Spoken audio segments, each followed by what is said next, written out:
was lucky enough to be part of the original idea, and we started just scouring the country. We went to Austin, Seattle, New York, Nashville, of course, and seeing where would be a good place that we could put an exhibit like this.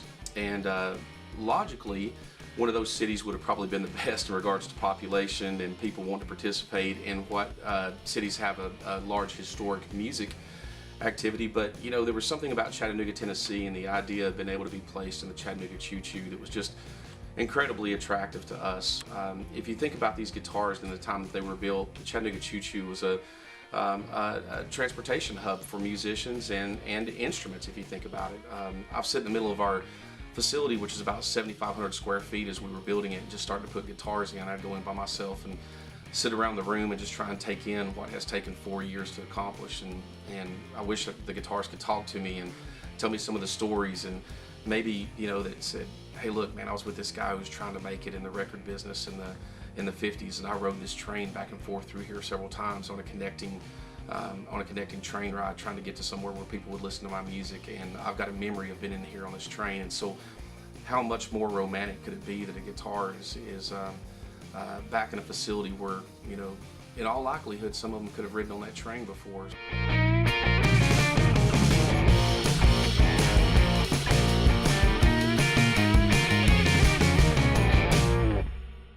Eventually, this whole collection started with just a random sale on eBay that put two people together and got ourselves into a situation where we wanted to build a collection of guitars that covered all types of genres of music, from folk and bluegrass to British Invasion, jazz, rock and roll, blues.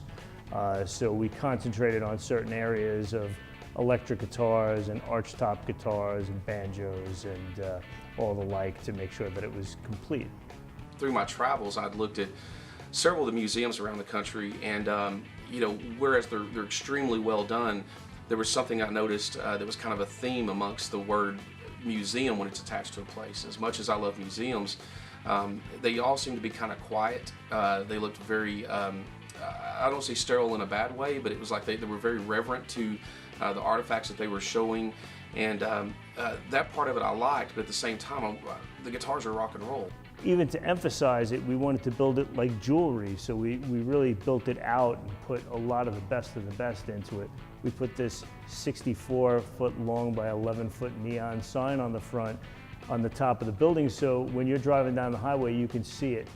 We started incorporating the vendors and with the space itself, and came up with this idea of doing a timeline showing how the electric guitar impacted culture, and then breakout cases with all the different periods that were kind of cultures within the culture. So for instance, in 1950, when the guitar was created, you know, everything changed if you think about it. The saxophone or the clarinet or one of the horns were actually the lead guitarists in the band. If you look at even the song, the Chattanooga Choo Choo, you'll see in the video the guitar player was in the back sitting next to the drummer because he was a timekeeper, just like I am right now. He'd just be playing the guitar because he didn't have a way to be amplified. And so in 1950, when Leo Fender came up with a single pickup Esquire and the dual pickup Broadcaster, it changed everything. All of a sudden, the guitarist could actually be the featured artist. I bought a brand new Airmobile, custom made for the flight division. And so now you have this guy who's playing a guitar and he's the front man, but he can also use his mouth to sing. And so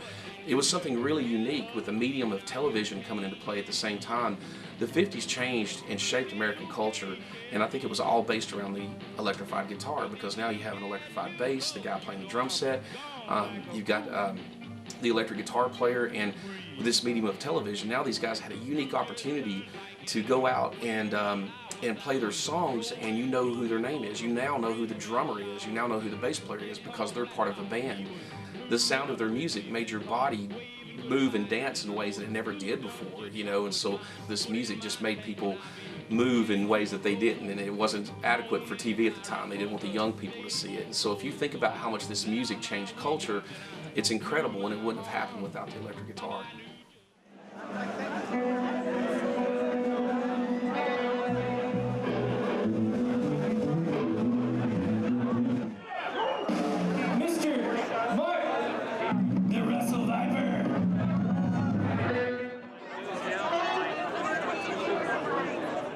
that. So when you see these instruments and you see and hear the stories with them, and I want you to have the same feeling that I get with music. And who knows, I'm not going to say it's going to turn into your career, but I think it'll give you a piece of life that's just kind of like that balance, you know.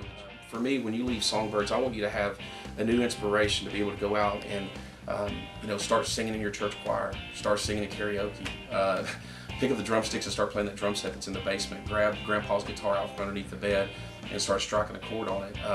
I think we all have a memory that has something around music, whether it be you know, our first dance at the wedding, or that great song in church, or that song that you remembered when you broke up with your girlfriend and makes you drive really fast when you're going down the road. And if you think about all those memories and how much music means to us on many, many different levels, I want to be an inspiration for that. So